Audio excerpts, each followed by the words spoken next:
नमः पार्वती पते हर हर महादेव। प्रेम से बोलिए जीवत वाहन भगवान की जय, जीवतिया मैया की जय। आज आप सभी व्रतधारी माताएं अपने व्रत के पूर्ण फल प्राप्ति के लिए जीवित पुत्रिका व्रत कथा का श्रवण करेंगे। कथा सुनने के लिए हाथ में अक्षत पुष्प और दक्षिणा रख लें। कथा पूरी होने के बाद आप हाथ में लिया हुआ द्रव्य भगवान के आगे समर्पित कर दीजिएगा। तो आइए पुत्र की लंबी आयु और सुख समृद्धि के लिए इस दुर्लभ कथा का श्रवण करते हैं। एक बार नैमिषारण्य के निवासी ऋषियों ने संसार के कल्याण के लिए सूत जी से पूछा कि हे सूत जी, कराल कली काल में लोगों के बालक किस तरह दीर्घ आयु होंगे, सो कहिए। सूत जी बोले कि जब द्वापर का अंत और कलयुग का आरंभ था, उसी समय बहुत सी शोकाकुल स्त्रियों ने आपस में सलाह की कि क्या इस कलयुग में माता के जीवित रहते पुत्र मर जाएंगे। जब वे आपस में कुछ निर्णय नहीं कर सकी तो गौतम ऋषि के पास पहुंच गई। जब उनके पास पहुंची तो उस समय गौतम ऋषि आनंद के साथ बैठे हुए थे। उनके समक्ष जाकर उन्होंने मस्तक झुकाकर प्रणाम किया। तदवंतर सभी स्त्रियों ने पूछा, हे प्रभु, इस कलयुग में लोगों के पुत्र किस तरह जीवित रहेंगे, इसके लिए कोई व्रत या तप हो तो कृपा करके बतलाइए। इस तरह उनकी बातें सुनकर गौतम ऋषि बोले कि आपसे मैं वही बात कहूंगा जो मैंने पहले से सुन रखा है। गौतम ऋषि ने कहा, जब महाभारत युद्ध का अंत हो गया और द्रोण पुत्र अश्वत्थामा के द्वारा अपने पुत्रों को मरा देखकर सब पांडव बड़े दुखी हुए, तो पुत्र के शोक से व्याकुल होकर द्रौपदी अपने सखियों के साथ ब्राह्मण श्रेष्ठ धौम्य के पास गई और धौम्य ऋषि से द्रौपदी ने कहा कि हे विप्रवर, कौन सा उपाय करने से बच्चे दीर्घ आयु हो सकते हैं, कृपया कर विस्तार से बताइए। धौम्य ऋषि बोले कि सतयुग में सत्य वचन बोलने वाला, सदाचार करने वाला समदर्शी जीवितवाहन नाम का एक राजा था। एक बार वह अपनी स्त्री के साथ अपने ससुराल गया और वहीं पर रहने लगा। एक दिन आधी रात के समय पुत्र के शोक से व्याकुल एक स्त्री रोने लगी, क्योंकि वह अपने बेटे के दर्शन से निराश हो चुकी थी। उसका पुत्र मर चुका था। वह रोती हुई कह रही थी कि हाय, मुझ बूढ़ी माता के सामने मेरा बेटा मरा जा रहा है। उसका रुदन सुनकर राजा जीवितवाहन का तो मानो हृदय विदीर्ण हो गया। वह तत्काल उस स्त्री के पास गए और उनसे पूछा, हे माते, तुम्हारा बेटा कैसे मरा है। बूढ़ी औरत ने कहा, एक गरुड़ प्रतिदिन आकर गांव के लड़कों को खा जाता है। इस पर दयालु राजा ने कहा, हे माता, अब तुम रोना बंद करो और आनंद से यहाँ बैठ जाओ। मैं तुम्हारे बच्चे को बचाने का यत्न करता हूँ। ऐसा कहकर राजा उसी स्थान पर गए जहाँ गरुड़ आकर प्रतिदिन मांस खाया करते थे। उसी समय गरुड़ वहाँ आ गए और उस पर टूट पड़ा और उस राजा का मांस खाने लगा। जब अतिशय तेजस्वी गरुड़ ने राजा का बायां अंग खा लिया तो झटपट राजा ने अपना दाहिना अंग फेर कर गरुड़ के सामने रख दिया। यह देखकर गरुड़ जी ने कहा कि तुम कोई देवता हो, कौन हो, तुम मनुष्य तो नहीं जान पड़ते। अच्छा, अपना जन्म और कुल बताओ। पीड़ा से व्याकुल मन वाले राजा ने कहा, हे पक्षीराज, इस तरह के प्रश्न करना व्यर्थ है। तुम अपनी इच्छा भर मेरा मांस खाओ। यह सुनकर गरुड़ रुक गए और बड़े आदर से राजा के जन्म और कुल की बात पूछने लगे। राजा ने कहा कि हे गरुड़ देव, मेरी माता का नाम सैब्या है और मेरे पिता का नाम शीलवाहन है। सूर्यवंश में मेरा जन्म हुआ है और जीवितवाहन मेरा नाम है। राजा की दयालुता देखकर गरुड़ ने कहा, हे महाभाग, तुम्हारे मन में जो भी अभिलाषा है, जो भी आशा हो, वह मांगो, मैं तुम्हें वरदान देता हूँ। राजा ने कहा, हे पक्षीराज, यदि आप मुझसे प्रसन्न है, मुझे वर देना चाह रहे हैं तो वर दीजिए कि आपने अब तक जिन प्राणियों को खाया है वे सब के सब जीवित हो जाएं। हे स्वामी, अब से आप यहाँ बालकों को न खाएं और कोई ऐसा उपाय करें जिससे वो प्रसन्न हो और उन्नत हो और वे बहुत दिनों तक जीवित रहें। धौम्य ऋषि ने आगे उन स्त्रियों और द्रौपदी से कहा, पक्षी राज गरुड़ राजा को वरदान देकर स्वयं अमृत के लिए नागलोक चले गए। वहां से अमृत लाकर उन्होंने उन मरे हुए मनुष्यों की हड्डियों पर बरसाया। ऐसा करने से सब लोग जीवित हो गए जिनको कि पहले गरुड़ ने खाया था। राजा के त्याग और गरुड़ की कृपा से वहां उपस्थित सभी लोगों के कष्ट दूर हो गए। उस समय राजा के शरीर की शोभा दोगुनी हो गई थी। राजा की दयालुता देखकर गरुड़ ने फिर कहा, हे राजन, मैं संसार के कल्याण के लिए तुम्हें एक और वरदान दूंगा। आज अश्विन मास कृष्ण पक्ष की सप्तमी से रहित शुभ अष्टमी तिथि है। आज ही तुमने यहाँ की प्रजा को जीवन दान दिया है। हे वत्स, अब से यह दिन ब्रह्म भाव हो गया है। जो जीवित पुत्रिका नाम से विख्यात होगा वही त्रिलोक्य से पूजित दुर्गा अमृत प्राप्त करने के अर्थ में जीवित पुत्रिका कहलाई हैं। सो इस तिथि को जो स्त्रियां उस जीवित पुत्रिका की और कुश की आकृति बनाकर तुम्हारी पूजा करेंगी तो दिनों दिन उनका सौभाग्य बढ़ेगा, वंश की ओर वंश की बढ़ोतरी होगी, उनके पुत्रों की उम्र लंबी होगी। इसमें विचार करने की आवश्यकता नहीं है। हे राजन, सप्तमी से रहित उदया तिथि की अष्टमी को व्रत करें, यानी सप्तमी विद्या जिस दिन हो उस दिन व्रत ना कर शुद्ध अष्टमी को व्रत करें और नवमी में पारण करें। यदि इस पर ध्यान ना दिया गया तो फल नष्ट हो ही जाएगा और सौभाग्य तो अवश्य नष्ट हो जाएगा। जीवित वाहन को इस तरह का वरदान देकर गरुड़ वैकुंठ धाम को चले गए और राजा भी अपनी पत्नी के साथ अपने नगर को वापस चले आए। धौम ऋषि द्रौपदी से कहते हैं कि मैंने यह अतिशय दुर्लभ व्रत तुमको बताया है। इस व्रत को करने से बच्चे दीर्घ आयु होते हैं। हे देवी, तुम भी पूर्व उक्त विधि से इस व्रत और दुर्गा जी का पूजन करो तो तुम्हें अभिलाषित फल प्राप्त होगा। मुनिराज धौम की बात सुनकर द्रौपदी के हृदय में इस प्रकार का कौतूहल उत्पन्न हुआ और समस्त स्त्रियों को बुलाकर उनके साथ यह उत्तम व्रत किया। गौतम ऋषि ने कहा, यह व्रत और इसके प्रभाव को किसी एक चील ने सुन लिया और अपनी सखी सियारिन को बताया। वह कथा इस प्रकार से है। प्राचीन समय की बात है। नर्मदा नदी के किनारे एक विशाल पाकड़ का पेड़ था और उसी पेड़ पर एक चील घोंसला बनाकर रहती थी और उसी पेड़ के नीचे एक सियारिन अपनी खोह में रहा करती थी। चील और सियारिन में गहरी दोस्ती थी। वे दोनों सखियां थीं, आपस में अक्सर बातें करती थीं। प्रिय भक्तगणों, वह समय सतयुग का था जब सभी जीव जंतु एक दूसरे की भाषा समझ सकते थे। पेड़ पौधे भी जीवों से बातें करते थे। ऐसे ही एक दिन की बात है। चील ने नर्मदा नदी की ओर देखा और सियारिन से कहा, बहन, आज का दिन तो कुछ खास लग रहा है। सियारिन ने पूछा, क्या खास है आज? चील ने उत्तर दिया, देखो तो नदी के किनारे बहुत भीड़ है। सियारिन ने आश्चर्य से पूछा, किस चीज की भीड़ है बहन? चील ने कहा, मुझे भी नहीं पता, लेकिन वहाँ पर बहुत से महिलाएं इकट्ठी होकर कुछ पूजा पाठ कर रही हैं। ऐसा करो, तुम जाकर देख कर आओ कि वहाँ क्या हो रहा है। तब सियारिन ने डरते हुए कहा, अरे बहन, मैं मनुष्यों के बीच में गई तो वो मुझे मारकर वहाँ से भगा देंगे। देखो, वहाँ मुझे जाने में डर लगता है। एक काम करो, तुम खुद ही चली जाओ। यह सुनकर चील खुद जाकर देखने का निर्णय लेती है। चील उड़कर नदी के किनारे पहुंची, जहां बहुत सी महिलाएं नदी में स्नान कर रही थीं और नहाने के बाद कुशा से जीवित वाहन भगवान की आकृति बनाकर वहां गोल घेरे में बैठकर पूजा पाठ कर रही थी और वहीं पर एक वृद्ध महिला बैठी हुई थी। तो चील ने उस बूढ़ी माँ से पूछा, हे माँ, यह कौन सा व्रत है जो इतनी महिलाएं नदी किनारे एकत्रित हुई हैं? उस बूढ़ी दादी ने उत्तर दिया, यह जीवित पुत्रिका का व्रत है जिसे जीवतिया कहा जाता है। इस व्रत से पुत्रों की लंबी आयु होती है और मरे हुए संतान भी जीवित हो जाते हैं। यह व्रत संतान की रक्षा के लिए किया जाता है और इससे माताओं की गोद सदा हरी भरी रहती है। यह सुनकर चील बहुत प्रसन्न हुई और उसने निर्णय लिया कि वह भी यह व्रत करेगी। वह तुरंत अपने पेड़ के पास लौटकर सियारिन को यह बात बताने लगी। सियारिन ने कहा, अगर यह व्रत इतना ही फलदायी है तो मैं भी इसे करूंगी। तब चील ने कहा, अरे बहन, तुम अपना पेट तो देखो, तुम्हारा पेट बड़ा है और मांस खाने की तुम्हें आदत है। कहीं ऐसा न हो कि तुम्हारी चटोरी जबान और मांस खाने की आदत से तुम्हारा व्रत खंडित हो जाए।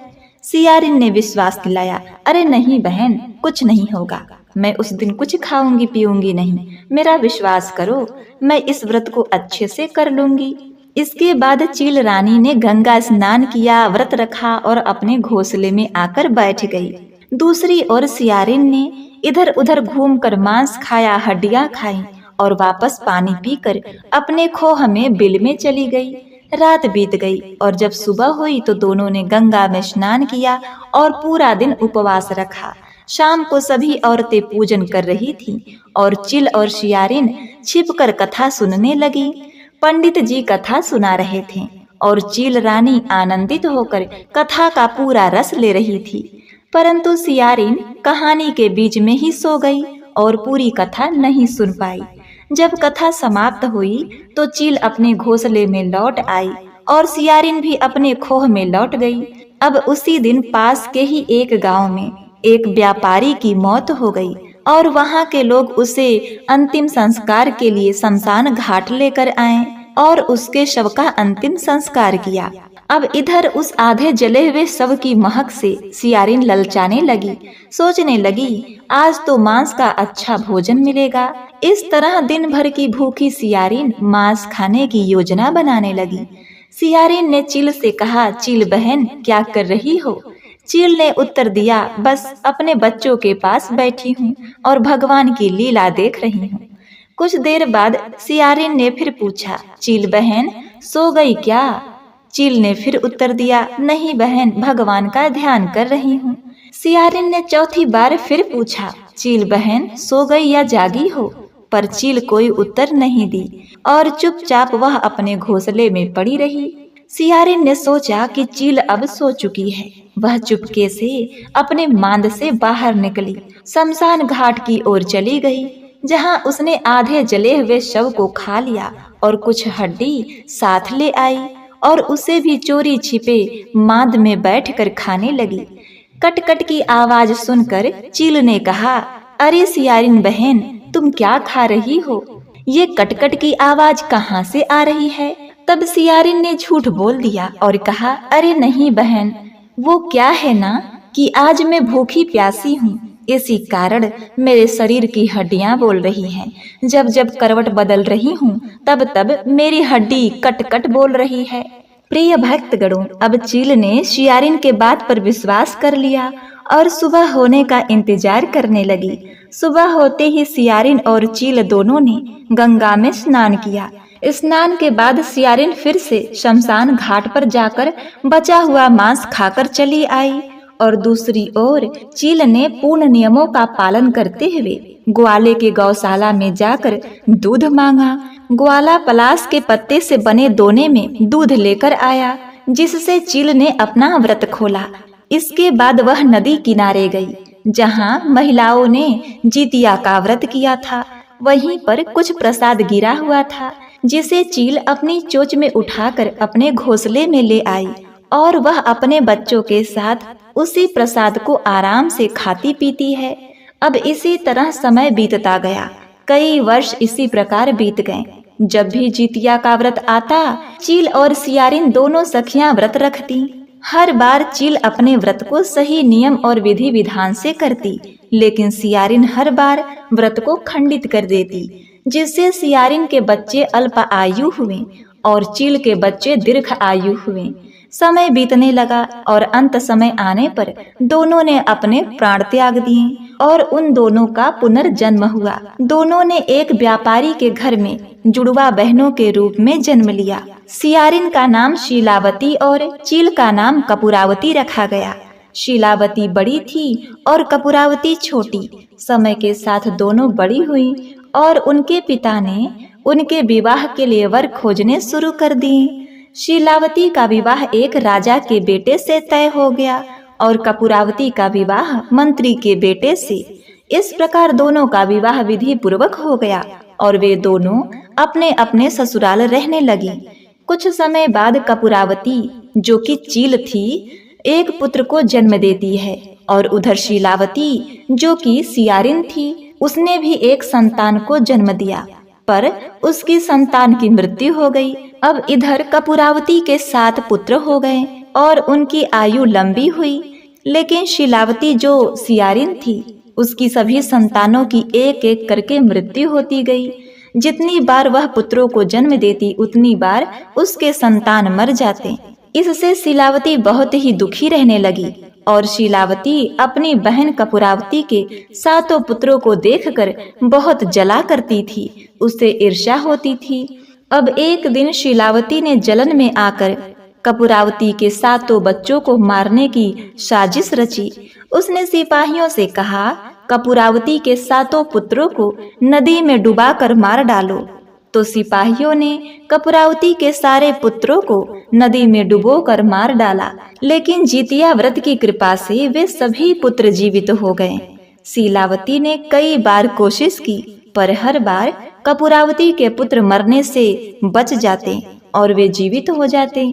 धीरे धीरे समय बीतता गया।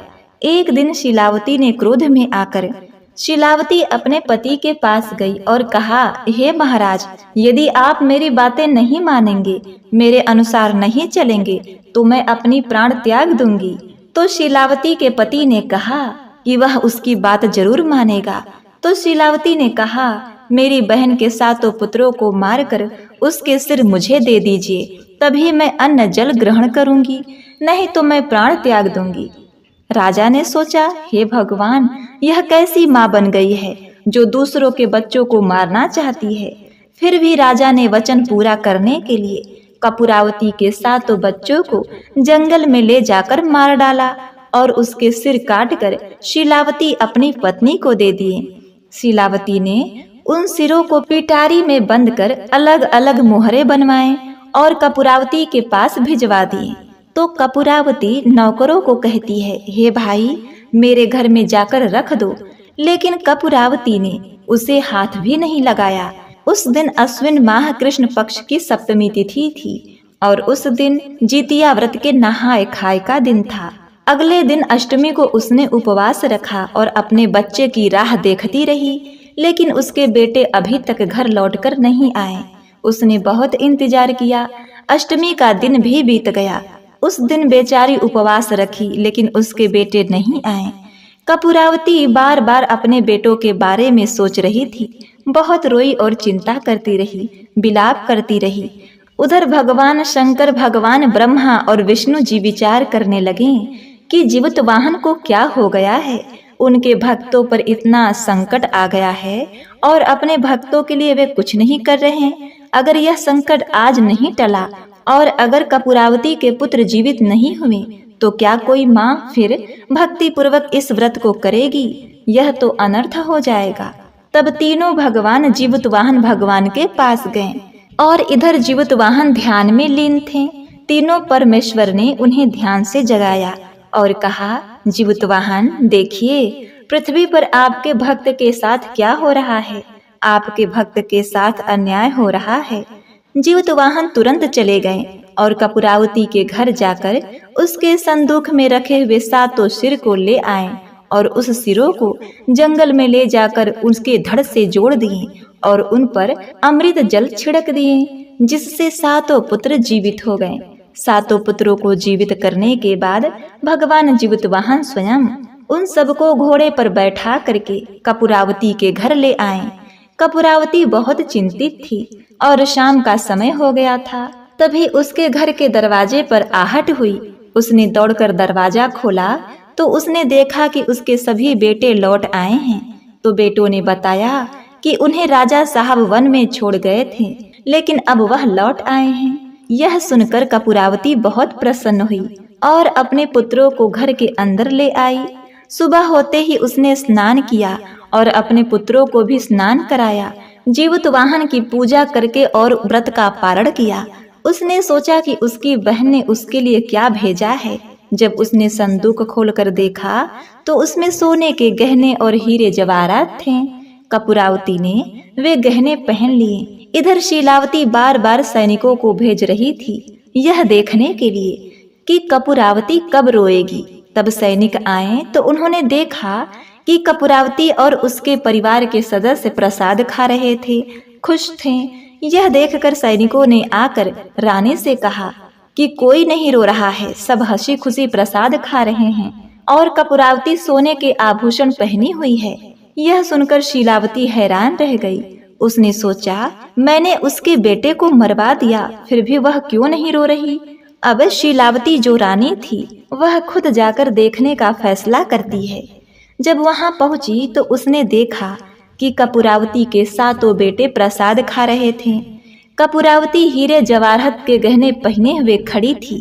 यह देखकर शीलावती चकित हो गई। वह बोली, अरे बहन, तुम्हारे पास इतना गहना कहाँ से आया? तुम तो बस एक मंत्री की पत्नी हो।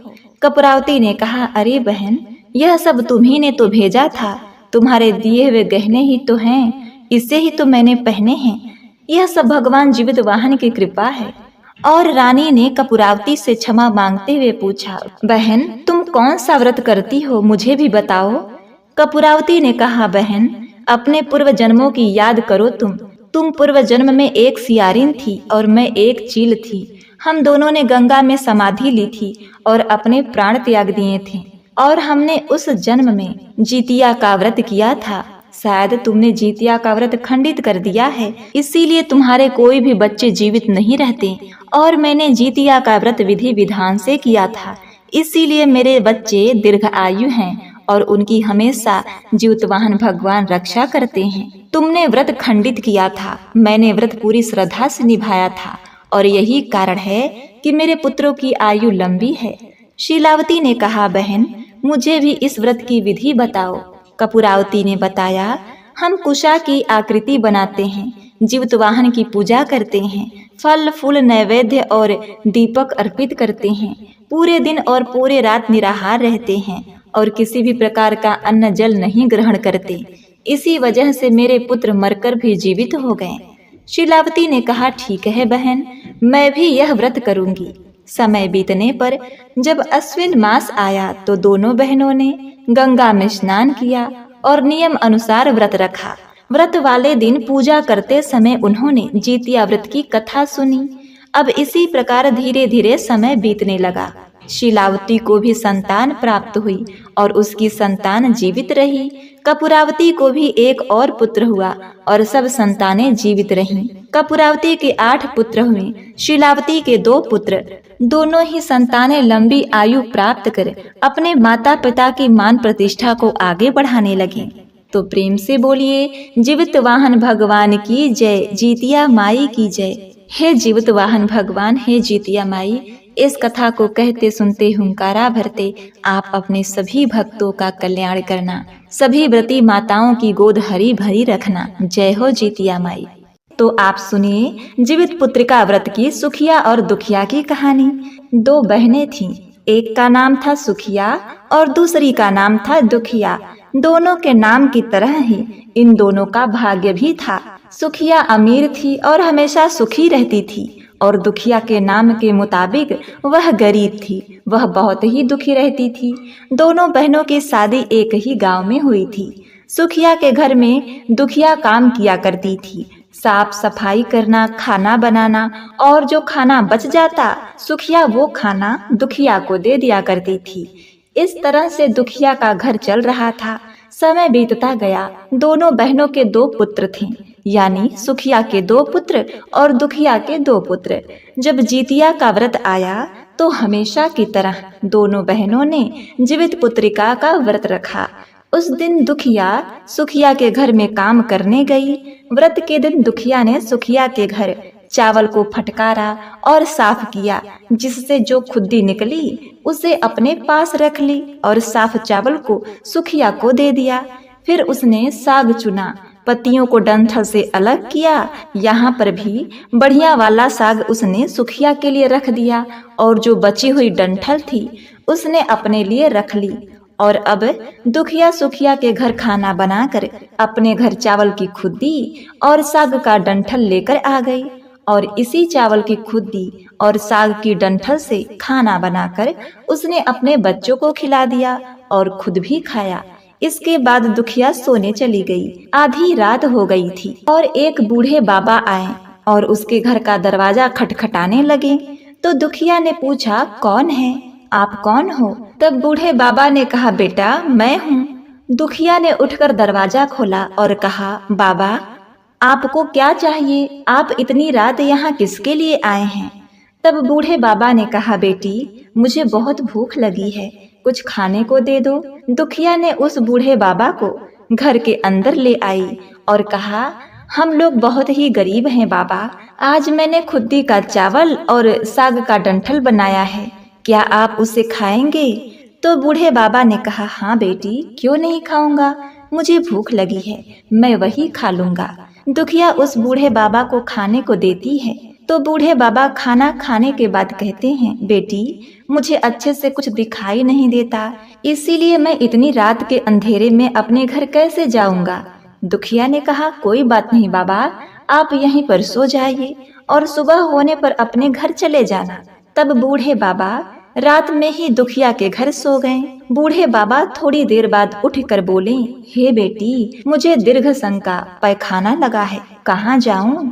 इस पर दुखिया कहती है, बाबा मेरे घर में तो शौचालय नहीं है, इसीलिए आप उधर कोने में ही कर लो। तो वह बूढ़े बाबा सुखिया से पूछते हैं, बेटी भड़ करूं या छड़ छड़ करूं? सुखिया नींद में थे और नींद में ही उन्होंने कहा, भड़ कर लो, मैं सुबह साफ कर दूंगी। इसके थोड़ी देर बाद बूढ़े बाबा कहते हैं, बेटी मैं अपने हाथ कहाँ साफ करूं? इस पर दुखिया कहती है, बाबा मेरे सर पर अपने हाथ को साफ कर लीजिए। सुबह होने पर दुखिया जब उठती है तो उसे यह सब कुछ एक सपने जैसा लगता है। अब वह नदी में नहाने चली जाती है और जहाँ वह अपने बाल को नदी में नहाते हुए धोती है तो उसके बालों में से जो पानी बहता है वह सोने का पानी होता है। आसपास की सभी महिलाएं यह देखकर आश्चर्यचकित हो जाती हैं और दुखिया से कहती हैं, क्या बात है, तुम्हारे बालों से तो सोने का पानी गिर रहा है। उन सभी की बातें सुनकर रात की बात उसे याद आ जाती है और वह तुरंत दौड़कर अपने घर की ओर भागती है, यह सोचकर कि उसका घर तो बूढ़े बाबा के पैखाने से गंदा हुआ था, पहले उसे साफ कर लेना चाहिए था। लेकिन जब वह अपने घर आती है तो देखती है कि घर के हर एक कोने में ढेर सारा सोना बिखरा पड़ा है। यह देखकर दुखिया बहुत खुश होती है और सोचती है वह बूढ़े बाबा और कोई नहीं बल्कि जीवतवाहन भगवान थे।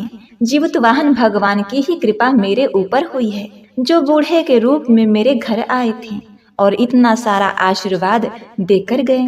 अब दुखिया भी अमीर हो गई और सुखिया के घर जाकर काम करना उसने बंद कर दिया। दुखिया अपना व्रत पूरा करने के बाद अपने पुत्र से कहती है कि बेटा जाओ अपनी मौसी के घर से तराजू ले आओ, मुझे यह सोना नापना है कि कितना है। बच्चा खुशी खुशी मौसी के घर जाकर तराजू मांगता है। इस पर सुखिया पूछती है, तराजू में क्या नापना है? बच्चा भोला था और उसने सारी बातें सच सच बता दी कि मेरे घर बहुत सा सोना है, माँ तराजू में सोने को ही नापेगी। सुखिया बच्चे से बोलती है, तुम्हारे पास खाने को तो कुछ नहीं है और इसमें सोना नापोगे, मुझसे झूठ बोलते हो। तब बच्चा कहता है, मौसी मैं झूठ नहीं बोल रहा। तब सुखिया सोची, तराजू मांग रहा है तो कुछ जरूर नापना है, इसीलिए वह तराजू के नीचे गोंद लगा देती है और सोचती है कि जो भी नपे वह इस तराजू में चिपक जाएगा। अब इधर दुखिया ने तराजू पर सोना नापा और सोने का टुकड़ा उस तराजू में चिपक गया। जब बच्चा तराजू लौटाने आया तो सुखिया ने तराजू को पलट कर देखा कि तराजू के पीछे गोंद में क्या लगा हुआ है। उसने देखा कि यह तो सोना है। यह देखकर सुखिया सोचने लगी कि दुखिया के घर में सोना कहाँ से आ गया, इसीलिए तो वह कई दिनों से काम पर नहीं आ रही है। सुखिया दुखिया के घर जाकर देखती है तो वहाँ बहुत सारा सोना होता है और जब वह दुखिया से पूछती है कि बहन तुम्हारे पास इतना सोना कहाँ से आया जिसे नापने के लिए तुमने तराजू मंगवाया था। दुखिया मन से सच्ची और भोली थी, इसलिए उस रात वाली सारी बात उसने अपनी बहन सुखिया को बता दी। लेकिन सुखिया का मन लालची था और उसे ईर्ष्या होने लगी कि दुखिया के पास हमसे ज्यादा धन आ गया। अब तो अगले जीतिया को मैं भी खुद्दी का चावल और साग का डंठल ही बनाऊंगी। फिर अगले साल जीतिया का व्रत दोनों बहनों ने रखा। सुखिया के पास सब तरह का सुख था और धन भी था, लेकिन उसके बावजूद वह जितिया के दिन चावल फटक कर अच्छा वाला चावल फेंक कर खुद ही अपने पास रख लेती है और साग को साफ करके अच्छा वाला साग फेंक देती है और डंठल अपने पास रख लेती है और उसी को बना देती है। पूजा पाठ और खा पी करके सुखिया सोने चली जाती है और आधी रात को उसके घर में जीवित वाहन भगवान बूढ़े बाबा के रूप में आते हैं और सुखिया इधर तो उसी का इंतजार कर रही थी। उसने तुरंत दरवाजा खोल दिया और वह बूढ़े बाबा उसके घर के अंदर आ गए। बूढ़े बाबा ने कहा, बेटी मुझे बहुत भूख लगी है, खाने को कुछ दे दो। इस पर सुखिया कहती है, मैंने तो खुदी का चावल और डंठल का साग बनाया है, तो मैं वही दे देती हूँ। बूढ़े बाबा कहते हैं, कोई बात नहीं बेटी, दे दो, मैं खा लूंगा। सुखिया ने वही खाना परोसकर बूढ़े बाबा को दे दिया और सोने चली गई। थोड़ी देर बाद बूढ़े बाबा ने कहा, बेटी मुझे रात में दिखाई नहीं देता, मैं घर कैसे जाऊंगा? तो उसने कहा, बाबा आप यहीं सो जाओ। अब बूढ़े बाबा थोड़ी देर के बाद कहते हैं, बेटी मुझे पैखाना लगा है, कहाँ करूं? तो सुखिया ने कहा, वहीं कोने में कर लो। इसके बाद बूढ़े बाबा फिर बोले कि भड़भड़ करूं या छड़ छड़ करूं? तो सुखिया को याद नहीं आता कि दुखिया ने क्या कहा था। तो वो बोली, हे बूढ़े बाबा छड़ छड़ कर लीजिए। बूढ़े बाबा ने कहा, बेटी मैं अपना हाथ कहाँ साफ करूं? इस पर सुखिया कहती है, मेरे सर पर हाथ साफ कर लीजिए। जब सुबह सुखिया उठती है तो पूरे घर में गंदगी फैली होती है। इसके अलावा उसके बाल में भी गंदगी लगी हुई थी। यह देखकर सुखिया बहुत दुखी हो जाती है और उसे अपनी बहन पर बड़ा क्रोध आता है। सुखिया गुस्सा होकर अपनी बहन दुखिया को बुलाती है और कहती है, तुमने मुझे झूठ कहा था, देखो मेरा पूरा घर गंदा करवा दिया तुमने।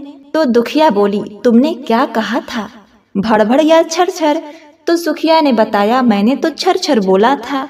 यह सुनकर दुखिया बोली, तुमने यहीं पर गलती कर दी, तुम्हारे पास तो सब कुछ था, किसी भी चीज की कोई कमी नहीं थी, फिर भी तुमने लालच किया। तुम्हारे घर स्वयं जीवित वाहन भगवान भेष बदल कर आए हुए थे, किंतु फिर भी तुमने उन्हें अच्छा खाना नहीं परोसा। मेरे पास तो कुछ भी नहीं था, इसलिए मैंने उन्हें खुद्दी का चावल और डंठल की साग दिया था, लेकिन अपने घर आए भगवान का तुमने अपमान किया। तुम्हारे पास सब कुछ होने पर भी तुमने लालच किया, इसीलिए तुम्हारे साथ बुरा हुआ। अपनी बहन की बातों को सुनकर सुखिया सर पकड़कर रोने लगी और दुखिया अपने घर चली गई। इस प्रकार से जीवित वाहन भगवान ने अपनी सच्ची भक्त को दया दिखाई और लालची भक्त को सबक सिखाया। तो प्रेम से बोलिए जीवित वाहन भगवान की जय। तो प्रिय भक्तगणों, यह थी सुखिया दुखिया की जीवित पुत्रिका व्रत की कथा। प्रिय भक्तगणों, कहा जाता है कि जब तक आरती का श्रवण न करें कथा पूर्ण नहीं होता। तो आइए जीवित वाहन भगवान के चरणों में प्रणाम करते हुए अपने बाल बच्चों के सुख समृद्धि लंबी आयु के लिए जीवित वाहन भगवान की आरती का श्रवण करते हैं। आरती जीवित वाहन जी की, प्रभु श्री जीवन दाई की। आरती जीवित वाहन जी की, प्रभु श्री जीवन दाई की। थे वो गंधर्वों के राजा, किंतु सब राजपाठ त्यागा। थे वो गंधर्वों के राजा, किंतु सब राजपाठ त्यागा। वन को गए पिता के लिए, उन्होंने सेवा सारी की। प्रभु श्री जीवन दाई की। आरती जीवित वाहन जी की, प्रभु श्री जीवन दाई की। मिली उन्हें एक दीन नाग स्त्री, होनी थी पुत्र की उसकी बलि। मिली उन्हें एक दीन नाग स्त्री, होनी थी पुत्र की उसकी बलि। अश्रु से भरे निराशित छवि, उन्होंने उसकी व्यथा सुनी। प्रभु श्री जीवन दाई की। आरती जीवित वाहन जी की, प्रभु श्री जीवन दाई की। व्यथा सुन द्रवित हुए प्रभु जी, बलि के लिए चले खुद ही। व्यथा सुन द्रवित हुए प्रभु जी, बलि के लिए चले खुद ही। साहसी ढंग देख हुआ दंग, गरुड़ ने नाग बलि छोड़ी, प्रभु श्री जीवन दाई की। आरती जितवाहन जी की, प्रभु श्री जीवन दाई की। नागपुत्रों की रक्षा, प्रभु को मिली शिव अनुशंसा। नागपुत्रों की रक्षा, प्रभु को मिली शिव अनुशंसा।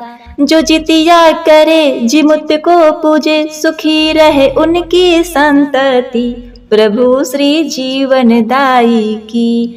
आरती जितवाहन जी की, प्रभु श्री जीवन दाई की। आरती जितवाहन जी की, प्रभु श्री जीवन दाई की।